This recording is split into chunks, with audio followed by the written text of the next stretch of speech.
السلام عليكم، كي دايرين؟ لاباس عليكم؟ كنتمنى تكونوا في افضل الاحوال.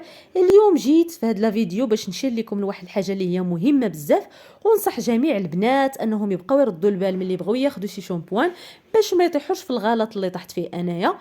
وملي ياخذوا شي شامبوان يحلوه من الغلاقه ويشموا ريحته وكذلك يشوفوا اللون ديالو. كيف كتلاحظوا ان هاد جوج شامبوانات عندهم نفس لومبالاج ديال السنبله وان كير، وكذلك شوفوا السيك صنع ايطالي وحتى هذا صنع ايطالي، ولكن واحد فيهم اصلي وواحد اخر ربما خسرت ليه لاضات او خسر ولا ما نعرف مالو. المهم غادي نوري لكم دابا الفرق بيناتهم.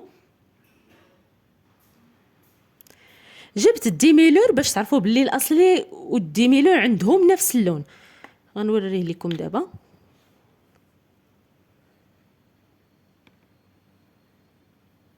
انتم كتلاحظوا اللون بيض،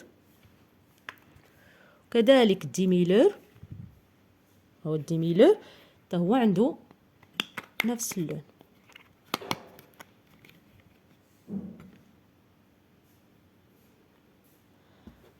هانتوما عندهم نفس اللون، يعني الديميلور والاصلي راه عندهم نفس اللون.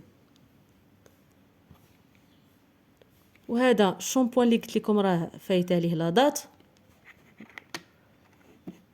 تشوفوا باللي مختلف عليهم. هانتوما كتشوفوا يعني الشامبوان ما عندوش نفس اللون. كنتمنى تكون لا فيديو نالت الاعجاب ديالكم، وكنصحكم تبقاو تردوا البال بحال هاد الامور، ونشوفوا ان شاء الله في لا فيديو الجايه.